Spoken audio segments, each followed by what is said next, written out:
Hello students, कैसे हैं आप सब। आई होप आप सब अच्छे होंगे। आज हम लोग elements of business environment complete करेंगे। हमारे प्रीवियस वीडियो में हम लोग बिजनेस एनवायरनमेंट के बारे में पढ़ चुके थे। जिन्होंने भी उस वीडियो को नहीं देखा can go back to that playlist and check that video. In our today's lecture we will complete meaning of all the elements. We will study about different elements and comparison. आज के topic में हम लोग जो elements है उसके बारे में जानेंगे, उसके मीनिंग के बारे में जानेंगे, डिफरेंट एलिमेंट्स हम लोग स्टडी करेंगे and then at last we will study about the comparison of different elements हम लोग स्टडी करेंगे। Now elements of business environment. Elements of business environment क्या होता है? The elements of business environment refers to all the internal and external forces that influence the working, decisions, growth and survival of a business। क्या होता है? Element of a business एक ऐसा environment, एक ऐसा कैरेक्टरिस्टिक्स बोल सकते हैं जो कि इंटरनल और एक्सटर्नल दोनों फोर्सेस को इन्फ्लुएंस करता है।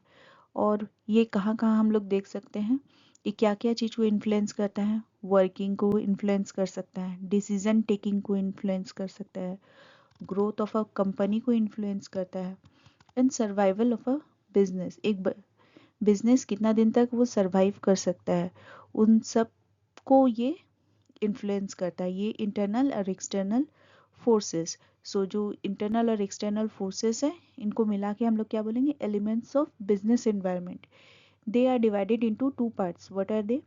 Internal environment, that means inside the organization, एक organization के अंदर का जितना environment है उसको हम लोग क्या बोलेंगे? internal environment. And then external environment. External environment कौन सा होगा? outside the organization. जो organization के बाहर में जितने भी environment है जो कि एक business को affect कर रहा है, that is known as external environment. Let us see the chart. So business environment, इसका दो पार्ट है। Internal environment, under internal environment हम लोग क्या क्या देखते हैं?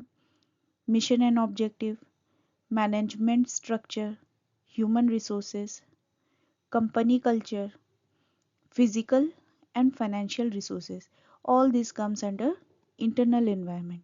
Now external environment. External environment में हम लोग क्या क्या देखेंगे? कस्टमर्स, सप्लायर्स, कंपटीटर्स, इंटरमीडियरीज, इन सबको हम लोग एक्सटर्नल एनवायरनमेंट में हम लोग देखेंगे। Now again this external environment is divided into two parts. What are they? Micro environment and macro environment. So in micro environment we can see customers, suppliers, competitors, intermediaries and public. All this comes under micro environment. And in macro environment we can see economic, political and legal, social and culture, technological, demographic, global, all these things comes under macro environment. Now let us see what do you mean by internal environment. Internal environment का मतलब क्या है? It refers to all internal forces and conditions present inside the business organization that affect its performance. एक business environment का internal environment क्या होता है? ये जितना भी internal force है, condition है, जो कि एक business organization का जो performance है उसको, अगर वो अच्छा रहेगा, इंटरनल फोर्सेस और कंडीशन अच्छा रहेगा तो बिजनेस में और बढ़ोतरी होगा। और मान लो कि इंटरनल फोर्सेस एंड कंडीशन उतना इफेक्टिव नहीं है तो क्या होगा? बिजनेस ऑर्गेनाइजेशन में डाउनफॉल हम लोग देख पाएंगे। These are controllable factors because they exist within the firm. ये एक फर्म का कंट्रोलेबल फैक्टर है जो कि फर्म के अंदर ही हम लोग देख सकते हैं। सो क्या क्या हो सकता है, क्या क्या फैक्टर्स हो सकता है? Mission and objective. तो सबसे पहला ऑब्जेक्टिव है, जो पहला फैक्टर है वो है मिशन एंड ऑब्जेक्टिव। एक बिजनेस का क्या पर्पस है उसको डिफाइन करते हैं। अगर एक बिजनेस स्टार्ट किया गया है तो उसका पर्पस क्या है, उस चीज के बारे में बताया जाता है। गाइड ऑल बिजनेस डिसीजन, जितना भी बिजनेस डिसीजन है उसको गाइड करने में हेल्प करता है। Example, profit maximisation, social service, market leadership. Profit कितना अर्न होगा, कितना वो लोग टारगेट सेट करेगा। अगर हम लोग सोशल सर्विस कर सकते हैं तो क्या हम लोग अपना योगदान देंगे या नहीं देंगे, इन सारी चीज़ों के बारे में डिसीजन टेकिंग में ये हेल्प करता है। Then management structure. What is management structure? It refers to the organisational hierarchy. Organisational hierarchy हम लोग किसको बोलेंगे? हम लोग किसी भी ऑर्गेनाइजेशन में देखते हैं कि बहुत सारा लेवल होता है। सबसे लोअर लेवल होता है, देन मिडिल लेवल होता है, देन टॉप लेवल होता है। It includes leadership style and decision making process. क्या अगर हम लोग लोअर लेवल को बोलेंगे कि ये कंपनी चलाओ तो क्या वो कर सकेगा? नहीं, वो according to their work they will be able to do that. But हाँ, this leadership style, leadership quality can be explained, can be focused through top level management. Now, strong management improves efficiency. क्या होता है? अगर management strong है तो efficiency बहुत अच्छा होगा। वो हर एक नुक्स एंड कॉन्स को अच्छे से वो ऑब्जर्व करेगा और जहाँ पे लूप हॉल है वहाँ पे वर्क करेगा। As a result of which efficiency increase होगा। Human resources. ह्यूमन रिसोर्स में हम लोग क्या देखते हैं? एम्प्लॉय स्किल, मोटिवेशन, एक्सपीरियंस, इन सब को बूस्टअप करता है कौन? Human resources. प्रॉपर ट्रेनिंग से प्रोडक्टिविटी में हम लोग इंक्रीज देखते हैं। एक न्यू कमर को अगर हम लोग बोलेंगे कोई काम करने के लिए एक ऑर्गेनाइजेशन में, so it becomes very difficult for that person to work with efficiency. लेकिन जब अगर हम लोग उसको प्रॉपर ट्रेनिंग देते हैं तो वो क्या करता है, उसमें प्रोडक्टिविटी इंक्रीज हो जाता है। ठीक उसी तरीक़ा से HR policies affect business performance. एक एचआर पॉलिसी बिजनेस का जो परफॉर्मेंस है वो बहुत अफेक्ट करता है उससे। कैसे? बहुत सारे पॉलिसीज होता है जो कि जो जितने भी एम्प्लॉयज़ हैं उनके बेनिफिट के लिए होता है। अगर एम्प्लॉय खुश रहेंगे, उनका जो मोटिवेशन हाई रहेगा तो वो प्रोडक्टिविटी इंक्रीज करता है। अगर मान लीजिए कि कुछ ऐसा एचआर पॉलिसीज है जो कि एम्प्लॉयज़ के फेवर में नहीं है या उससे खुश नहीं है तो क्या होगा? प्रोडक्टिविटी डिक्रीज हो जाएगा। Then is company culture. So company culture में हम लोग क्या क्या देखते हैं? Values, ethics, beliefs and work environment. इन सबको तो इन टोटल क्या बोलेंगे? Company culture. एक पॉजिटिव कल्चर ये एम्प्लॉय को सेटिस्फैक्शन प्रोवाइड करता है। मान लीजिए एक टॉक्सिक इन्वायरमेंट में, अगर मान लीजिए कि एक ऑर्गेनाइजेशन है, वहाँ पे हर समय आपको क्रिटिसिज्म दे रहा है, हर समय आपको कुछ गलत ही बोल रहा है, कोई इनकरेजमेंट नहीं है, कुछ नहीं है, तो क्या आपका सेटिस्फेक्शन होगा उस जगह में काम करके? नहीं होगा। सो पॉजिटिव, जहाँ पे आपको पॉजिटिव कुछ बोला जा रहा है, पॉजिटिव अप्रोच किया जा रहा है, so in that kind of place आपका क्या होगा? सेटिस्फैक्शन इंक्रीज होगा। As a result of which आपका प्रोडक्टिविटी भी इंक्रीज होगा। Now fifth point, physical and financial resources. So what are the physical resources? एक बिजनेस को ज़रूरत होता है, क्या क्या होता है? Machinery, technology, capital, infrastructure. लेकिन जो बेसिक जो चीज़ ज़रूरत है वो क्या है? Adequate financial. ये क्या प्रोवाइड करता है? ये स्मूथ ऑपरेशन को इंश्योर करता है। मान लीजिए एक कंपनी है, एक ऑर्गेनाइजेशन है, अगर उसमें प्रॉपर फाइनेंस का सोर्स अवेलेबल नहीं है तो वो कंपनी ठीक से रन ही नहीं कर पाएगा। सो एक ऑर्गेनाइजेशन के लिए, एक बिजनेस के लिए फाइनेंस स्मूथ ऑपरेशन क्रिएट करने के लिए एक बहुत ही इम्पॉर्टेंट सोर्स होता है, एक इम्पॉर्टेंट चीज होता है। नाउ एक्सटर्नल फैक्टर्स का क्या मतलब है? Outside organisation. इतना देर हम लोग पढ़ रहे थे इनसाइड ऑर्गेनाइजेशन, अब हम लोग पढ़ेंगे outside organisation. Okay, the external environment refers to all the factors outside the business. एक बिजनेस के आउटसाइड में जितने भी फैक्टर्स है उन सबको हम लोग क्या बोलेंगे? External factor. That influence its operation, decision, performance and growth. ये क्या क्या इन्फ्लुएंस करता है? एक ऑपरेशन को इन्फ्लुएंस करता है, डिसीजन टेकिंग को इन्फ्लुएंस करता है, परफॉर्मेंस ऑफ अ बिजनेस को इन्फ्लुएंस करता है, and then growth of a business को इन्फ्लुएंस करता है। These factors are beyond the control of the organization, but businesses must monitor and adapt to them. ये जो आउटसाइड का जो जितना भी इन्वायरमेंट है ये अंडर कंट्रोल नहीं है। जैसे पहले इंटरनल इन्वायरमेंट क्या था? अंडर कंट्रोलेबल था, बट जो एक्सटर्नल इन्वायरमेंट है ये बियॉन्ड कंट्रोल है। लेकिन एक बिजनेस को क्या करना होता है? हर समय मॉनिटर करते रहना पड़ता है और उसके अकॉर्डिंग अपने आप को अडॉप्ट करना होता है। These factors are uncontrollable but businesses must adopt to them. ये अनकंट्रोलेबल हैं और बिजनेस को अकॉर्डिंग टू दैट अपने आप को अडॉप्ट करना होता है। जैसे मान लीजिए कि समर सीजन में आपको क्या, आप तो स्वेटर पहन के तो नहीं बैठोगे। ठीक उसी तरीक़ा से विंटर सीजन में आपको गर्मी का जो कॉटन क्लॉथ्स है अगर उसको पहना के बैठा दे तो it is not possible for you. आपको ठंडे के समय में ठंडा वाला कपड़ा पहनना पड़ेगा, गर्मी के समय गर्म कपड़ा पहनना पड़ेगा। एग्जैक्टली बिजनेस में भी वही होता है। अकॉर्डिंग टू चेंज बिजनेस को भी चेंज अपने आप को अडॉप्ट करना पड़ता है।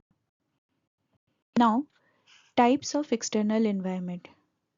सो टाइप्स ऑफ एक्सटर्नल एनवायरनमेंट में सबसे पहला पॉइंट हम लोग देखेंगे माइक्रो एनवायरनमेंट।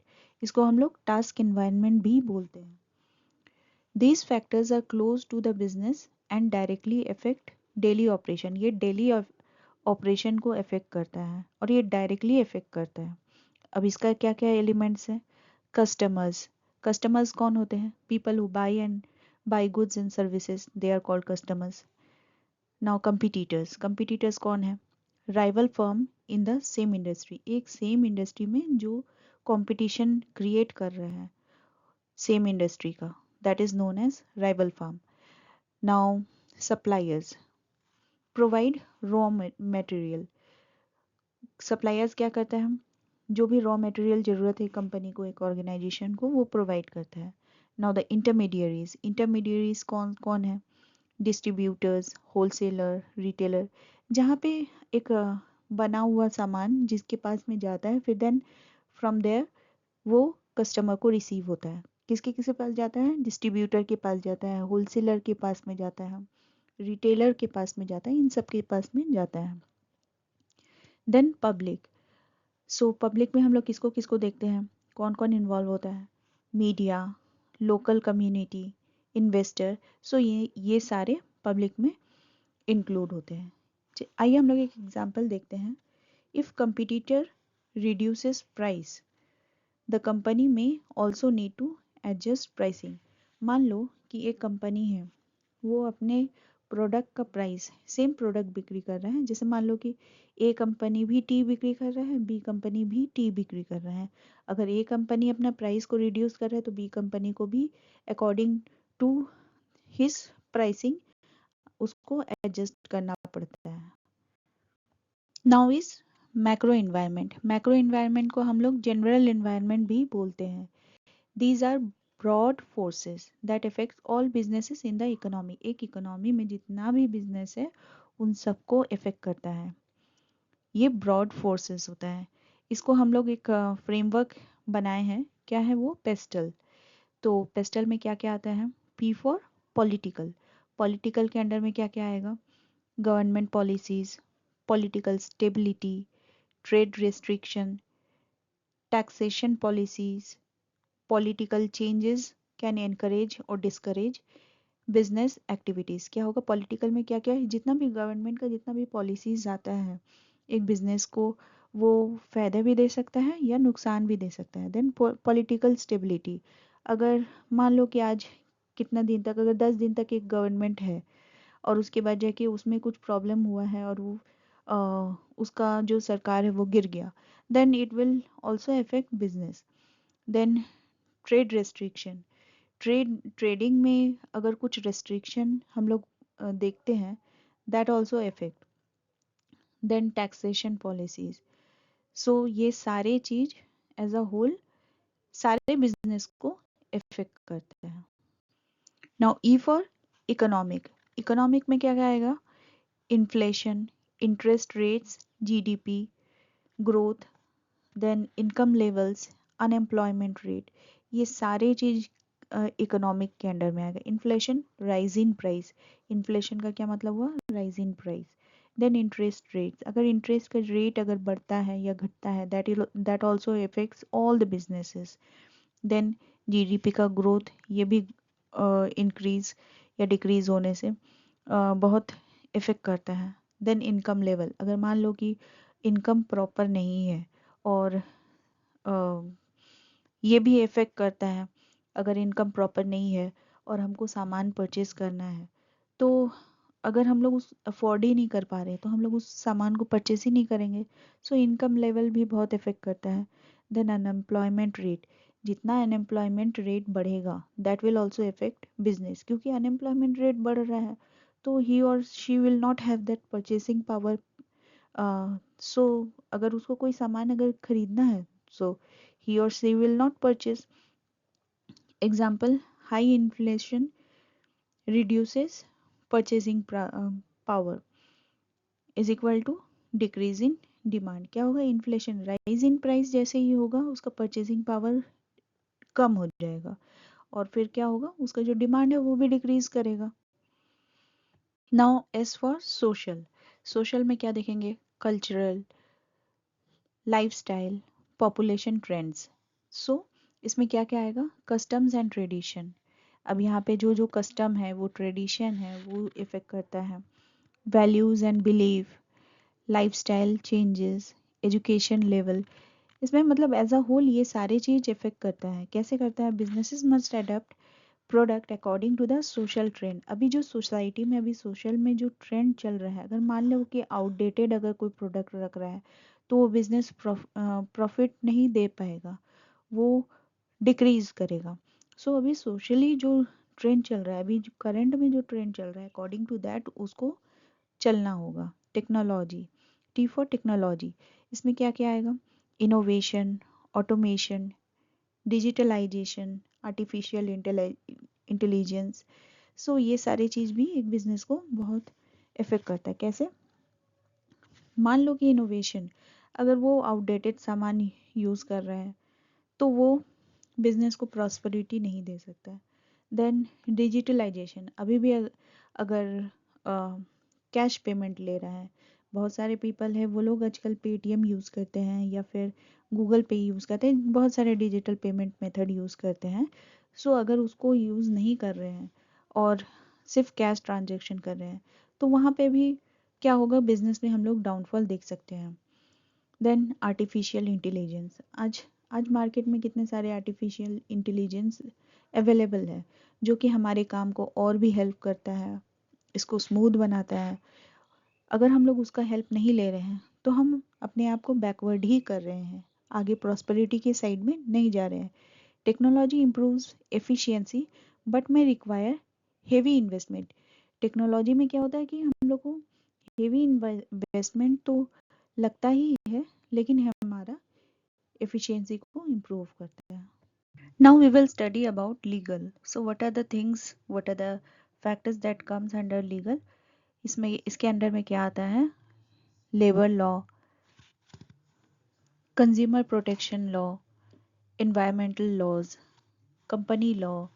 सो ये सारे चीज़ लीगल के अंडर में आता है और बिजनेस को हर समय एक लीगल बाउंड्रीज के अंडर में रहकर ही ऑपरेट करना चाहिए। ओके, नाउ एनवायरमेंटल, तो इन्वायरमेंटल के अंडर में क्या आएगा? Climatic change, sustainability regulation, pollution control norms, ये सारे इन्वायरमेंटल के अंडर में आएगा। हमारा कोई भी बिजनेस हो, हमें इको फ्रेंडली प्रैक्टिसेस यूज़ करना चाहिए, क्योंकि अभी पॉल्यूशन इतना ज़्यादा बढ़ गया है। और अगर हम लोग अपने क्लाइमेट के बारे में नहीं सोचेंगे तो फिर जाके इस बिज़नेस का हम लोग प्रॉफिट तो कमा लेंगे, लेकिन हमारा उस लाइफ के लिए वो हेल्पफुल नहीं रहेगा। Comparison between internal and external environment. Okay, so internal environment, क्या मीनिंग है इंटरनल एनवायरनमेंट का? जो भी factors within the organisation वो इफेक्ट करता है बिजनेस का डिसीजन को, परफॉर्मेंस को, उसको क्या बोलते हैं? Internal environment. बट उसी के ऑपोजिट एक्सटर्नल एनवायरनमेंट क्या हुआ? Factors outside the organisation that influence business operation, जो कि बिजनेस के बाहर कोई भी फैक्टर है जो कि एक बिजनेस को इफेक्ट कर रहा है, इन्फ्लुएंस कर रहा है, so that is known as external environment. Now internal environment में कंट्रोल कैसे होता है? ये कंट्रोलेबल है, मैनेजेबल है, इसको मैनेज किया जा सकता है मैनेजमेंट के द्वारा। बट इन एक्सटर्नल एनवायरनमेंट ये अनकंट्रोलेबल है, इसको मैनेज नहीं किया जा सकता है। हाँ, बट बिजनेस को अकॉर्डिंग टू दैट सिचुएशन उसको अपने आप को अडप्ट करना पड़ता है उस सिचुएशन को। नाउ नेचर, इंटरनल एनवायरनमेंट का क्या नेचर है? ये इनसाइड द फर्म है, इसलिए उसको क्या बोलते हैं? Micro level. But external level में क्या है? ये मैक्रो भी होता है और माइक्रो भी होता है, और ये आउटसाइड द फर्म होता है। नाउ इंटरनल एनवायरनमेंट का एग्जांपल क्या होगा? कैपिटल, एम्प्लॉयज, मैनेजमेंट, कल्चर, ये सारे चीज़ जो भी एक ऑफिस के अंदर रहते हैं, that is all internal environment. And external environment में क्या होगा? जो कि बाहर का है, जैसे कि कस्टमर, कंपटीटर, सप्लायर्स, ये सारे एक्सटर्नल एनवायरनमेंट का एग्जांपल है। नाउ डिसीजन इम्पैक्ट क्या होता है? डिसीजन कैसे इम्पैक्ट होता है? इंटरनल एनवायरनमेंट में जो भी डिसीजन लिया जाता है वो डेली ऑपरेशन का होता है, और इन external environment what happens? Indirect but powerful impact on strategy and growth, जो भी स्ट्रेटेजी है या ग्रोथ है उसमें इफेक्ट करता है। फ्लेक्सिबिलिटी, इंटरनल एनवायरनमेंट में कैन बी चेंज्ड और इम्प्रूव्ड इंटरनली, जो फ्लेक्सिबिलिटी है वो चेंज भी किया जा सकता है या इम्प्रूव भी किया जा सकता है। बट इन एक्सटर्नल ये चेंज भी नहीं कर सकते ना इम्प्रूव कर सकते हैं, सिर्फ हमें मॉनिटर करना होता है। इंटरनल का स्कोप क्या है? लिमिटेड टू द ऑर्गेनाइजेशन, एक ऑर्गेनाइजेशन तक ये सीमित है। बट एक्सटर्नल में ये वाइड है और डायनेमिक है। तो आपको ये पोर्शन पूरा क्लियर हो गया है। अगर आपको समझने में कहीं भी कोई दिक्कत हुआ है तो आप वापस से रिवाइंड करके एक बार चेक कर लीजिएगा। और thanks for watching my channel. Please like, share and subscribe and comment.